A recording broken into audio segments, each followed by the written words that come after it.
Барыгызга да хәерле иртәләр. Инде без бүген җыелдык Тәртип радиосының рембрендинги турында сөйләшергә. Ризалә ханым, беренче сорау сезгә. Гомумән рембрендинг турында сөйләп китсәгезче, кем инициатор булды, ни өчен менә шундый карарга килдегез? Тәртип радиосы бит инде ул ассаламу алейкум дип әйтәсем килә иң беренче барыгызга да. Тәртип радиосы бит инде ул яңадан туды дибез, инде Татарстанга тәртип кайта дип без инде бер мәртәбә зурлап игълан итеп чыккан идек. Һәм аның кайтканын чынлап да ишетеп, күреп белүчеләр инде хәзер байтак. Безнең үзебезнең тыңлаучыларыбыз, Аллага шөкер, үзебезгә әйләнеп кайтты. Тагын бер тапкыр бик зур рәхмәт әйтәсем килә ил башыбызга, җитәкчеләребезгә, халыкка шундый бүләк ясаганнары өчен. Һәм яңадан тугач, безнең инде 4 ел аерма булды бит элеккеге тәртип белән ике арада. Шуңа күрә безнең яңа туган сабыйга иң беренче нишләтәбез инде без барыбер бигрәк тә көтеп алынган сабыйга күлмәкнең дә иң матурын, уенчыкның да иң әйбәтен һәм игътибарның да иң теге кадерле иттереп карыйбыз дип әйтәсем килә. Йөзне үзгәртү ул инде заманга яраклашу булса беренче чиракта, ләкин безнең чиракта заманга тамырдан аерылмыйча гына яраклашу булды. Менә минем ике ягымда ике канат дип әйтәм инде имә тәртипнең теге без үткәннән көткәнгә күпер салучылар дип әйтәбез бит инде үзебезне. Мин үземне үткәненә кертеп бетерәсем килми, чөнки әле мин бүген дә монда эшлим, Алланың биргәненә шөкер имә. Ләкин тамырдан килгән хәзинәләрне без җиткерсәк, безнекенә истәп, бүгенге көнгә тоташтыручы безнең коллективыбызга яшь көчләр килеп кушылды. Һәм менә шушындый матур үзгәрешнең төбендә дә алар торды дип әйтәсем килә. Бергәләп киңәшләшеп эшләдек. Шуңа күрә тулырак итеп бу хакта Айваз сөйләп үтсә дөресрәк булыр. Аңлашыла ки, бүгенге көндә ребрендинг визуаль яктан да, аудиовизуаль яктан да, кайбер продуктлар ягыннан да ул беркадәр замана таләбе. Бу замана менә продуктның организация булырга мөмкин, бу ширкәт булырга мөмкин, име? Бу аның менә калганнар белән бергә шушы информатив кырда, шушы маркетинг кырында дип әйтик инде, име? Дөрес рәвештә күренә белүендә, дөрес рәвештә чалына белүендә, менә тирәнгә халыкка җәмгыятьтә бу аның инструментлары. Һәм әлбәттә инде моны уңышлы башкара һәрбер үзен үзе хөрмәт иткән һәм шушы заманның менә нәкъ әлеге таләбе белән эшләргә ният кылган командалар, компаниялар, ширкәтләр, продуктлар. Шуңа күрә безнең очракта да бу ничектер үзеннән үзе килгән, бергәләп килгән идея булды. Менә безгә Тәртип радиостанциясендә яңа FM бирү белән, яңаша эшләү белән иң беренче теге килгән уй, әлбәттә инде монда Зәләф Мөшлиянең күлмәге дә, аның тышкы ягы да җәлеп итерлек, матур шул вакытта тамырларны, үткәннәрне чагылдырырлык менә шушындый визуаль тышлык иде беренче чиратта. Һәм әлбәттә инде без әлеге идеяны тормышка ашырыр өчен эзли башладык. Тиешенчә шуны гамәлгә ашыра алучы кешеләрне безнең танышлар арасында барладык. Калган менә соңгы вакытта күренгән безгә шушы милли тематика белән бәйле визуаль контент җитештерүчеләрне карап чыктык һәм тукталдык без Алия Сабитова исемле Мәскәү кызына, бүгенге көндә Мәскәүдә яшәп иҗат итеп ятучы дип әйтә алабыз, чөнки ул чын мәгънәсендә иҗат кешесе. Һәм аның портфолиосында шуннан да менә милли рухны шундый момент бар бит, име? Һәрбер кеше үзенең ребрендингын эшләгәндә үзенең иң беренче чиратта эшчәнлеген, үзенең асылын, үзенең сыйфатын чагылдырасы килә әлеге логотипта да, визуаль бизәлештә дә. Һәм безгә бу бик мөһим иде. Менә шушы логотипны, безнең ребрендингны эшләү алучы кешенең бу темада булуы, аңлавы, без хәтта үзебезнең нәрсә теләгәнебезне аңлатканны әле аңлый да белергә кирәк бит. Шуңа күрә шундый кыз табылды, Алия Сабитова әйтүемчә Мәскәү кызы. Ул кыз соңгы вакытларда менә Татар кызы бәйгесенең визуаль бизәлеше белән шөгыльләнгән кыз, Печән базары барыгызга да таныша име? Яз татарча диктант акциясе. Һәм әлбәттә инде әлеге кыз Гомумән без аның эшен күзәттек инде. Бу кыз бик теләп алынды, чөнки үзе дә милли рухлы, үзе дә чыннан да аның теге эше эш булып кына калмый, ул һәрбер эшенә үзенең күңелен дә кертә. Шуңа күрә безнең радиостанциягә әлеге логотипны эшләп аның өчен үзенә дә зур горурлык та, җаваплылык та булды. Бик теләп башкарып чыкты ул аны. Һәм бүгенге көндә менә шундый күңелле, матур, күркәм безнең логотип барлыкка килде. Аның әлбәттә инде аңлатмасы зурдан, аңлатмасын кыска гына дип хәзер аңлатырмын да акырдан җибәребез. Теоретик карасагыз, монда безнең үзебезнең символ барлыкка килде. Ул кош, татарда кош ул җыр таратучы, моң таратучы, ул сандугач, Сарар сандугач. Һәм кошыбыз безнең әле Хәбәрче дә булыр. хәбәрче дә булырга мөмкин. Радиостанциянең аның төп функциясе хәбәр. Әйме, хәбәрне бик тиз җиткерү. Һәм безнең логотипта да әлеге кош менә гел алга карап, өскә карап торучы, яңалыкка омтылучы, очучы сайрар кош булды. Һәм әлеге кошның игътибар итсәгез канаты ясалды татарның иң төп символикасы ләлә чәчәгеннән. Безнең хәтта Татарстан гербында да әлеге ләлә чәчәге. Ләлә чәчәгенең дә үз аңлатмасы бар. Ул яңарышны аңлата. Безнең очракта турыдан-туры мәгънәсе туры килеп тора. Менә шундый яңарышта булган радиостанция, җыр-моң таратучы, милли рухны, милли моңны таратучы. Һәм менә тәртип сүзе дә инде монда күзгә ташлана. Нәкъ тә безнең исем җисеменә туры килгән кебек тәртипле, ыспай, матур. Шул вакытта менә аның язылышы да махсус рәвештә алга каралды. Үсештә дигәнне аңлата торган инде. Алга үсештә һәм камиллеккә чикләр юк. Менә шушындый матур күркәм логотип барлыкка килде безнең. Һәм менә Айвазга өстәп шуны гына әйтәсем килә. Кош дигәннән менә без бит инде татар халкы ул сандугач дип мәкибән китә инде. Сандугач сайравын әйбәт җырлаучы кешеләрне дә сандугач белән чагыштырабыз. Ләкин менә табигатькә якын кешеләр аңлый торганнардыр. Кайбер вакытта шәһәрнең дә тыныч урыннарында сандугач тавышы хәзер ишетәбез инде без. Ләкин сандугачның аның шундый үзенчәлеге бар. Ул бары тик тыныч, яхшы җирдә генә якыра һәм шунда гына сайрый дигән. Менә бөтен татар халкының күңелендә дә, безнең республикабызда да тынычлык булсын һәм рәхәтләнеп, менә без бит инде үткәннән көткәнгә аларга җыр-моңнарны да бөтен милли хәзинәне җиткерәбез дип әйтәбез. Әгәр дә кешенең күңелендә тынычлык булмаса, аның телевизорда карыйсы килми, радиода тыңлыйсы килми, синең мәгълүматыңның аңа кирәге дә булмый. Шуңа күрә безнең халык тыныч яшәсен иде һәм менә шушы тәртип белән гармониядә булсын иде дигән теләктә салынган инде монда. Һәм тынычлыкны тагын бездә әле төсләрдә дә әһәмият юк әлбәттә, яшел төс. Безнең гомумән тарихи яктан карасак, тәртип радиосының төсе гел яшел иде. Бу чакта ул бераз гына үзенең төсмерләрен үзгәртте. Теге тагы да кабул итәргә, карарга рәхәтрәк була торган шундый төсмер сайланды. Һәм әлбәттә ул да билгеле булганча яшеллек безнең тынычлык билгесе, яңарыш билгесе.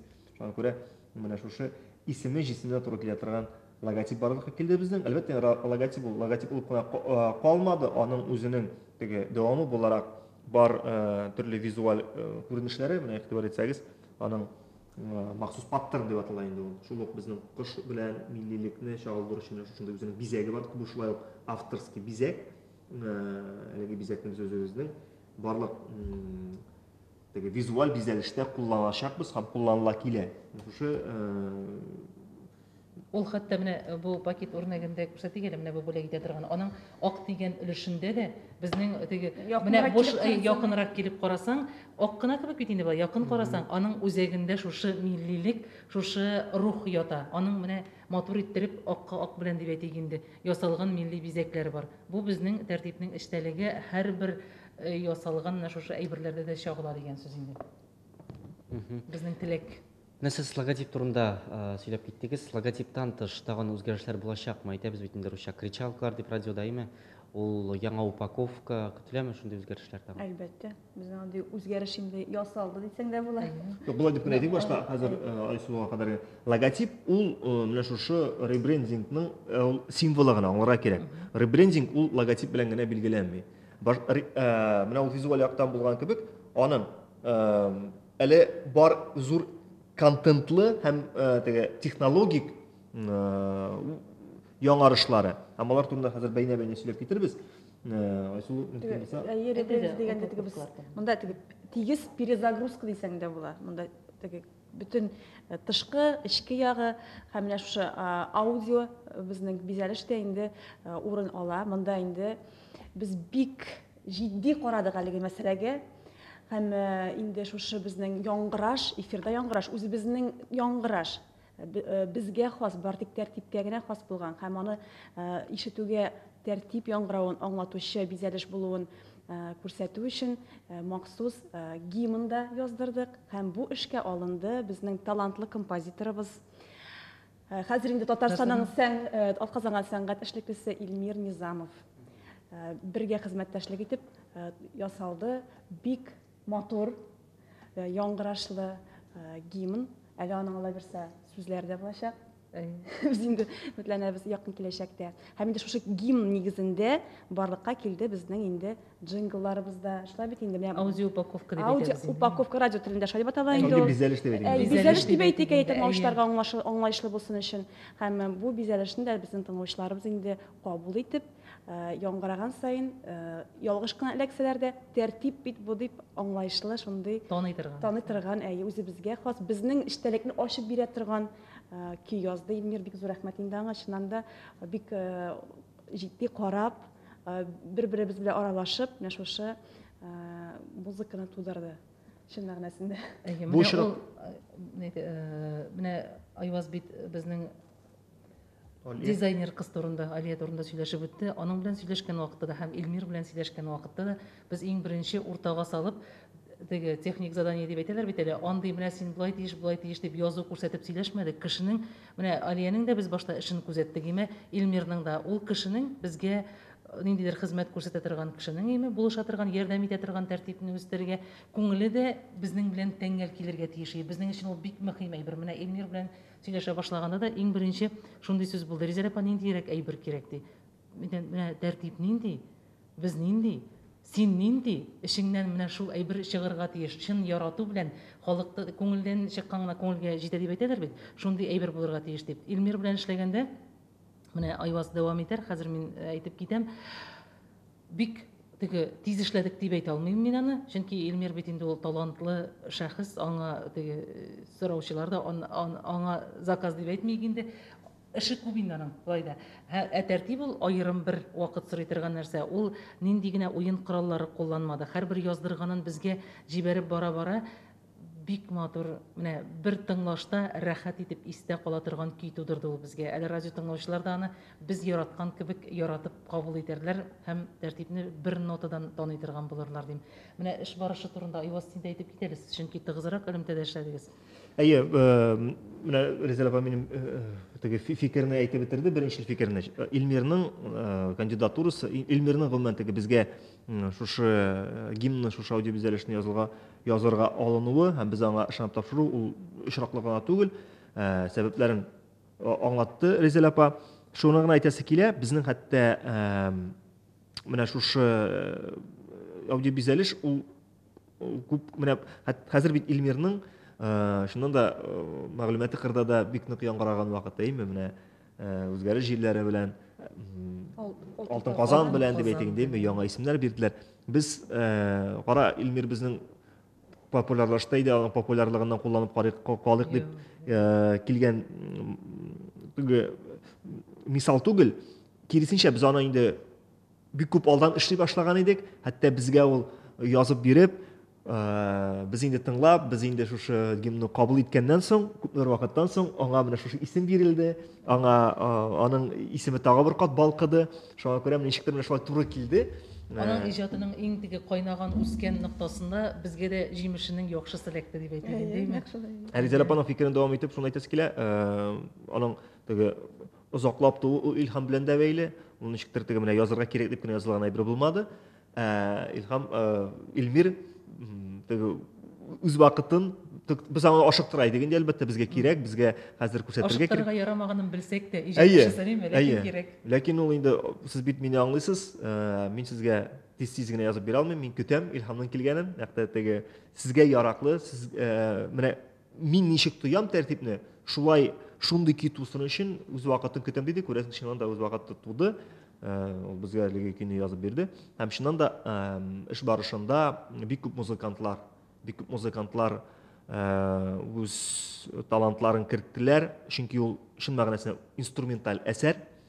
Менә әлеге гимнны без тыңлаганда аңларсыз, анда менә классик яңгыраш та бар, анда безнең татар мелизматикасы да бар. Анда менә чын мәгънәсендә аны көй итеп түгел, бер дөнья итеп кабул итәргә була. Менә минем кичкене генә бер киңәш әлеге гимнны тыңлаганда, әлеге әсәрне. Күзегез йомыгызда, менә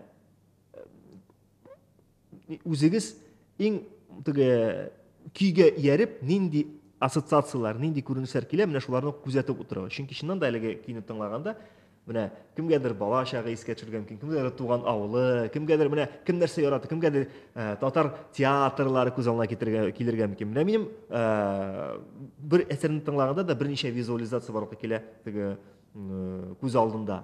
Театрга да барып кайтам мин әлеге көйләр белән. Татар шагыйрьләренең 19 гасыр башындагы менә аларның көнкүрешендә күз алдына китерәм. Шул вакытта туган авылыма да кайтып киләм, чәчәкле болыннарда да йөрим. Менә һәрбер кеше әлеге көйне тыңлаганда чыннан да ниндидер бер аерым дөньяга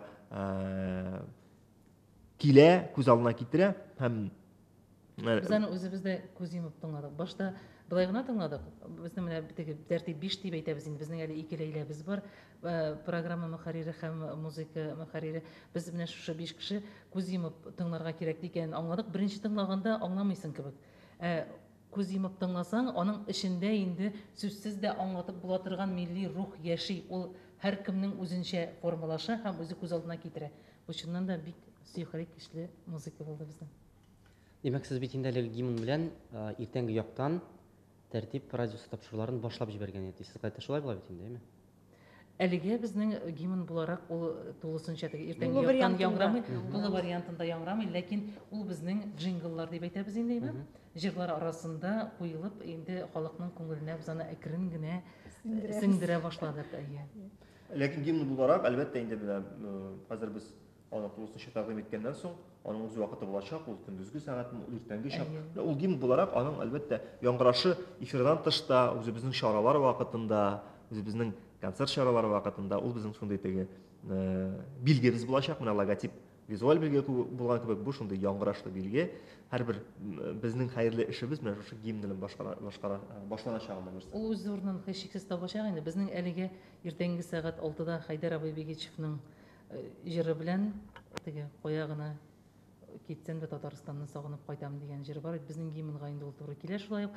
Яңгырый һәм безнең һәр көнне көндезге сәгать 12-дә Зөһрә Пасахабиева башкаруында туган тел яңгырый. Без инде аларны алыштырырбыз дип әйтә алмыйм, ләкин безнең гимныбыз яңасы. Яңасы улыш белән ул үзенең бик яхшы урынын эфирда табачак инде. Алла бирсә. Шулай әйтеп киткән идегез, әлеге тексты да булачак, сүзләре дә булачак гимнның дип. Кем иҗат итәчәк, гомумән андый кеше таптыгызмы? Процесс. Без аны бик озак эзләдек. Без аны сагыз белән.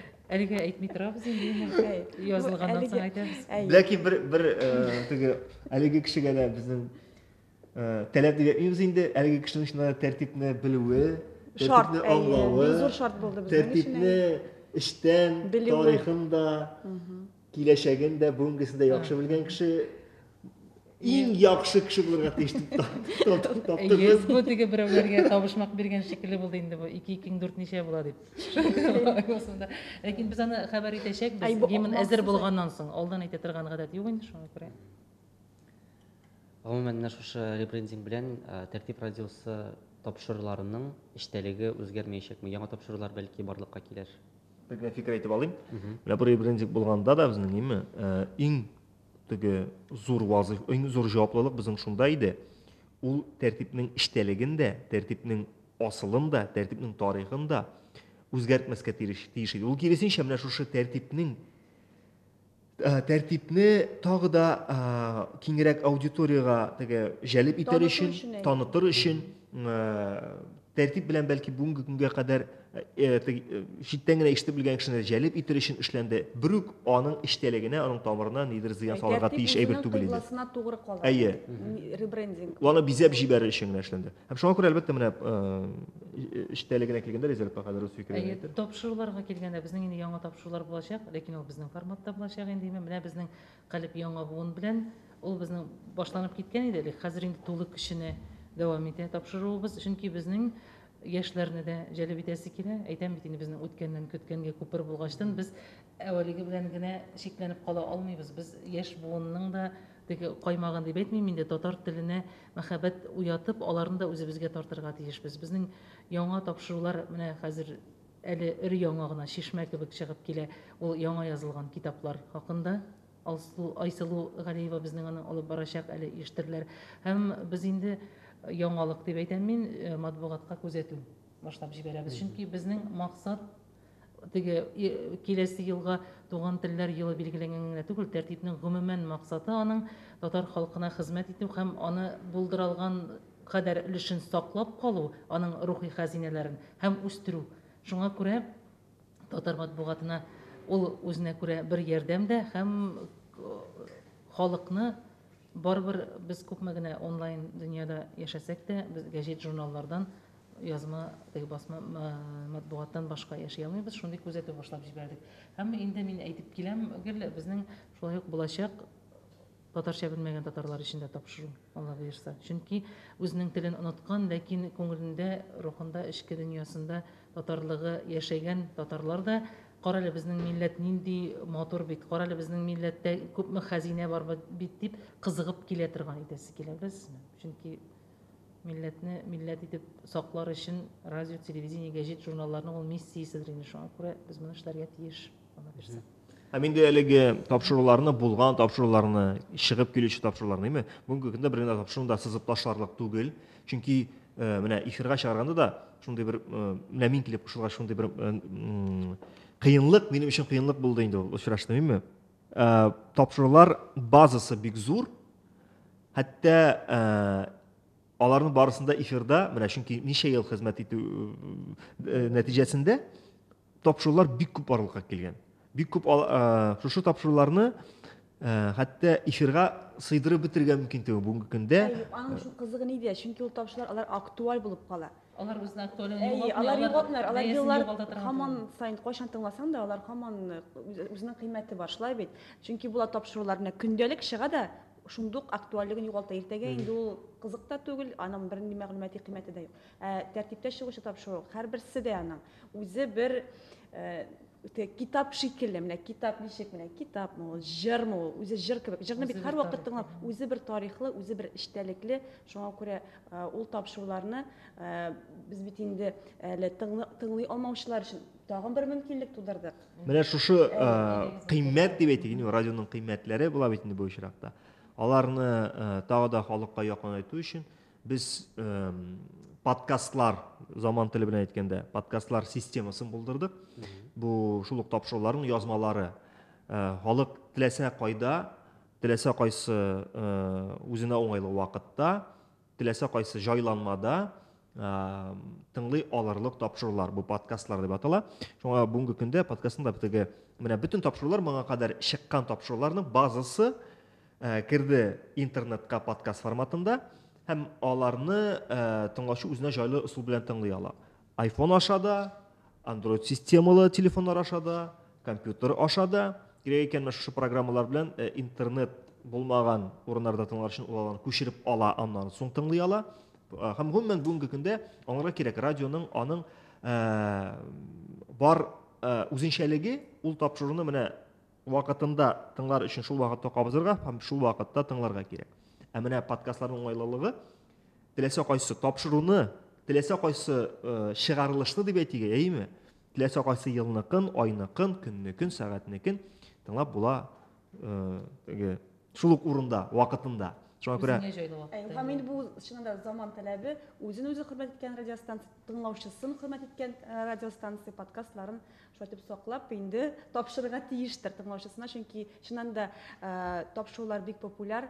Мәсәлән, без хәзер шул ук белән ВКонтакте төркемен генә алыйк, анда да без подкастларыбызны урнаштырдык. Куюбыз гына булды. Шундук менә меңләгән тыңлаучы, шундук репостлар, ягъни алар бик ихтыяҗ моңа. Чөнки бу беләсезме, ничә ел менә тәртип ничә ел яши, ул шул кадәр ел дәвамында эшләнми килгән эш иде дип әйтәсем килә инде миннән. Чөнки менә студентлар белән очрашырга барсаң да, мәктәп укытучылары белән сөйләшсәң дә, безнең бит төрле тапшырулар бар. Ул аларның да бик күңел таләбе, бик кирәк. Каян гына алып, менә көндез бит инде тыңлый алмыйбыз без. Сезнең тапшырулар вакытында каян алып, ничек кулланыйк икән дигән, ул шул кадәр зур ихтыяҗ бар иде. Һәм менә Аллага шөкер, без радио тыңлаучыларның теләкләрен тормышка ашыра башладык. Чөнки бу бик зур эш. Әле безнең тапшыруларның бер өлеше генә урнаштырылды һәм алар менә тулыландырып барачак. Әле бу подкаст, менә шу подкаст системасының беренче адымы гына. Без хәзер аудио подкастлар белән шөгыльләнәбез бит инде, име? База әйтүебезчә бик зур. Без аларны теге тулысынча чыгарып салмыйбыз тагы бер сәбәп белән. Әле аны бит халык кабул итеп өлгерергә кирәк, име? Шуңа күрә без өлешләп үз вакытында булган базаларны чыгарып кертеп барабыз. Икенче аның дәвамы буларак, Алла бирсә, безнең студия әзер булуга видео подкастлар дигән, бу шулай ук менә заманның яңа таләбе, заманның яңа продукцияны тәкъдим итү усулы, программаларны тәкъдим итү усулы. Чөнки кемдер аудионы яхшы кабул итә, кемдер видео контентны яхшы кабул итә. Шуңа күрә алдагы киләчәктә менә видео подкастлар, тапшыруларның видео версияләре, Алла бирсә, шулай ук бездә чыгачак. Ничек тыңларга дигән сорауга да җавап биреп куйыйк инде, безнеме? Барлык сорауларга җавапны беренче чиратта сез безнең социаль челтәрләребездә, шул Инстаграмда, ВКонтакте таба аласыз. Һәм тулы инструкциялар белән менә подкаст дигәч тә кеше югалып калырга мөмкин. Нәрсә соң ул? Ничек итеп кулланырга аны дип тәртип.татар сайтына кирип, анда тулы инструкциясын, шунда ук подкастларны да тыңларга була, һәм инструкциясы да бар. iPhone аша ничек тыңларга, Android аша ничек тыңларга ие. Чөнки анда мөмкинлекләр бик күп. Ул менә сайттан гына тыңлау түгел, iPhone өчен махсус кушымтасы бар, Android өчен махсус кушымтасы бар. Һәрбер системаның үз кушымтасы, шуңа күрә инструкция тулысынча анда күрсәтелгән. Аннан соң инде менә логотипларга кирәләнеп кайтабыз. Мин күрәм, монда өстәлдә кружка да тора, блокнот, значоклар да тора. Булар киң кулланылыш өченме? Сездә берәр нинди уеннарда катнашып җиңгән кешеләргә бүләк булачак? Беренче чиратта бүләк буларак безнең чынында төрле конкурсларыбыз, бәйгеләребез булып тора.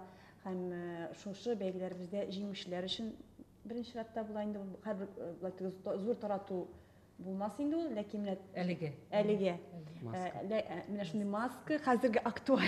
Монда инде теге заманасына карап инде шундый барлыкка килдек, һәм маскалар да бит инде. Анда да үзенчәлекле сакланган саклар дигән сүзләр язылган. Кружка, безнең ручка, блокнот, актуаль маска, һәм әле безнең туш тамгалар да бар.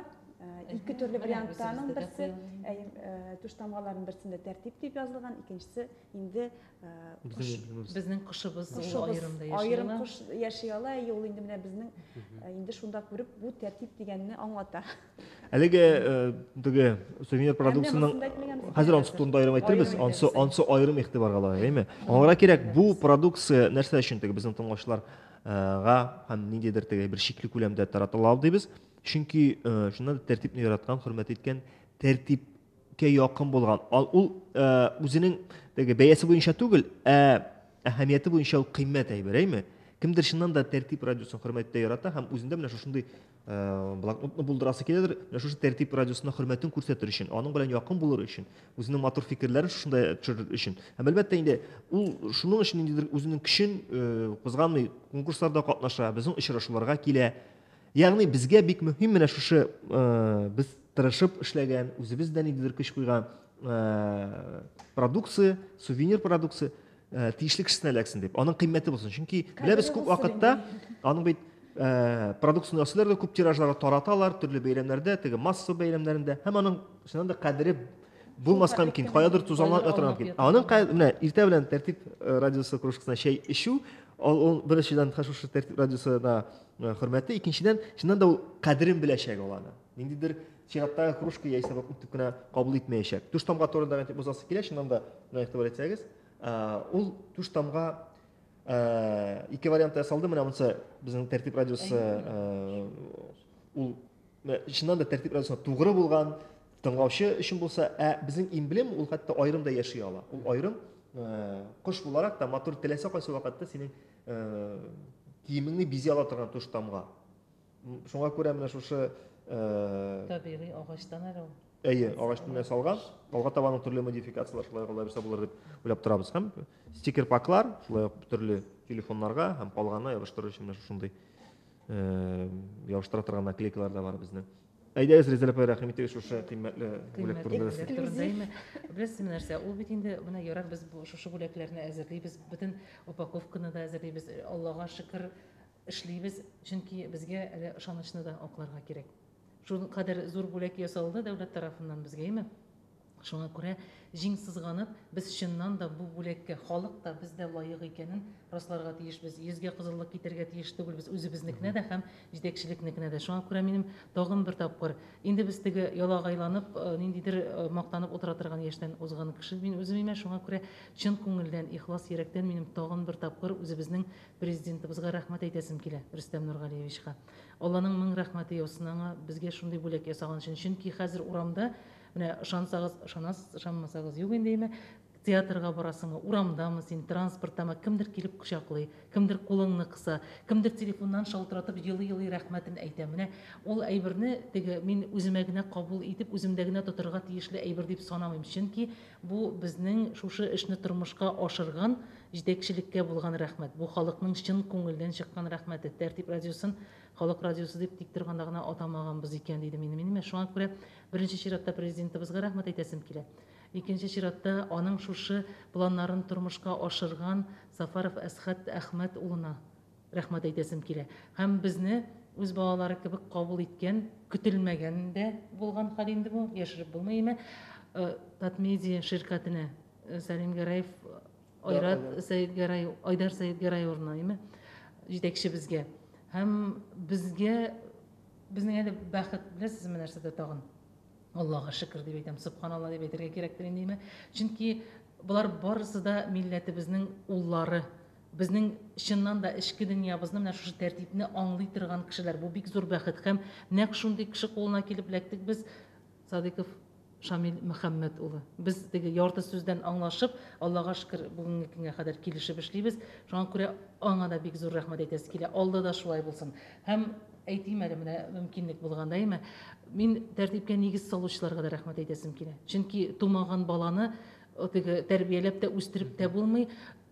Бөтен масса күләм мәгълүмат чараларының бөтен тармагына үтеп кирерлек һәм яшәргә хакы булган шушы баланы тудырган өчен аны тудыручыларга да рәхмәт. Һәм тагын бик зур бер рәхмәт әйтәм әле мин Әминов Илшат Юнус улына. Чөнки 4 ел буе дәүләт эшендә дәүләт асрады ул. Беләсезме? Булгар эшендә тәртип. Ул үзе генә белгәндер моның авырлыкларын. Төрле чаклар булды, ләкин ул милләт өчен бик зур нәрсә, тәртипне саклап калуда үзеннән бик зур өлеш кертте. Аңа бик зур рәхмәт җиткерәм мин.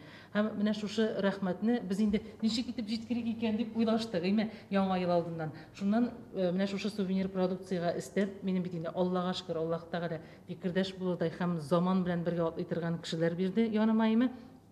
Менә шушындый матур бүләкләр әзерләдек без.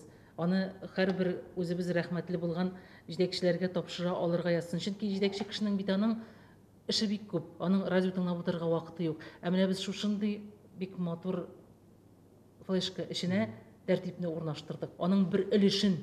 Беләсезме, монда 100 җырдан тупланган бу җыентык һәм рәхәтләнеп безнең җитәкчеләребез теге арган вакытта ял итеп куеп шуны бөтен булган мәшәкатьләрен онытып, яңадан милләт өчен хезмәт итәргә көч тупларлык. Өстәп кенә әйтим, тәртипнең эштәлеген дидек тә, монда җыр гына түгел, аңлара кирәк. Бу 100 җыр беренчедән менә безнең татар халкының җыр мирасы, алтын фонды, ә безнең тәртип радиосының эштәлеге дә шундый, монда теге тәңгәл килде. Шуңа өстәп әле тәртип радиосының тапшыруларының матур әдәби әсәрләрнең яхшы үрнәкләре дә урнаштырылды анда. Чөнки менә безнең максат та шундый иде, җитәкче кеше. Яисә гомумән безнең тәртип радиосын тыңларга ул җитәкче генә булмаска мөмкин. Ул теге бу бүләк вакыты шикле булып, тәртип радиосын менә үзе юлда булганда тыңлар өчен шундый мөмкинлек бирә торган бер серле тартма.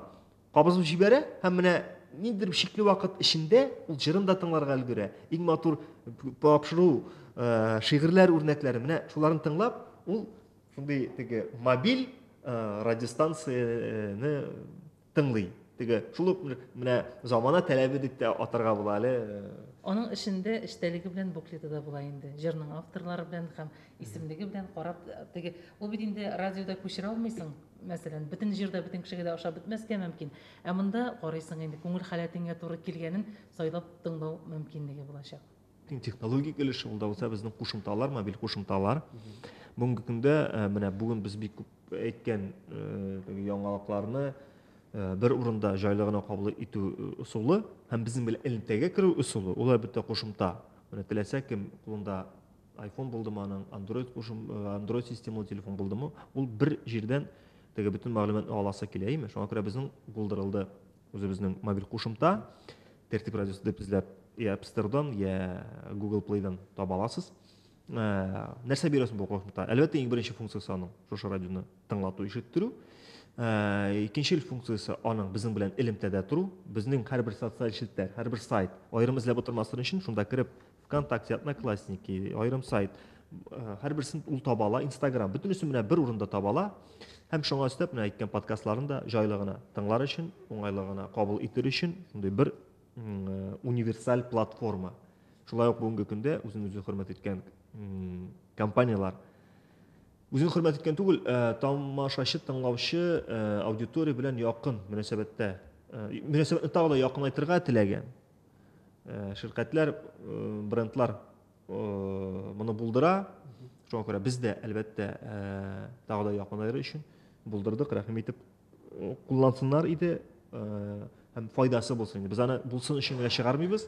Koy bir vakitte belki koy bir kampanyalar zamana talebi bulsun deyip çıkarırlar değil. Lakin bizim için onun praktik kullanılışı mühim. Biz onu һәм ул булачакта дип мин инде әйтә алам, чөнки социаль челтәрләрдә социаль челтәрләрдә эшләүче кеше буларак мин инде сезне ничек тыңлап була, ничек тыңлый икән, каян тыңлый икән дигән сораулар баштарак безгә килде. Хәзер инде без җавап итеп, менә бездә кушымта бар.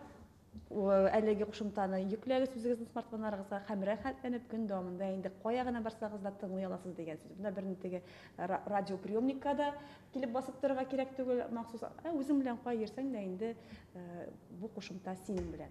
Тәртип бер кайда һәркем белән. Кушымта юк иде әле. Юк иде. Юк иде. Һәм йомгаклап шуны әйтәсем килә инде. Менә без бит инде киләсе елга туган телләр елы дибез, име?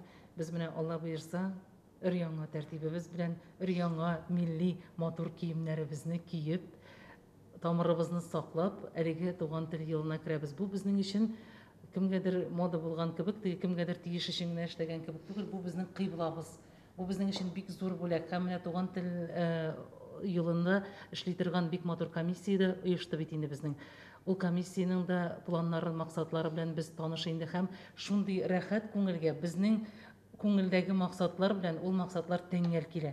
Һәм безнең идеяларыбыз, эшләребез бик күп. Шуңа күрә без әлеге комиссия белән берлектә дә аерым да бик күп үзебезнең милләт өчен әле эшләрбез дип планлаштырабыз.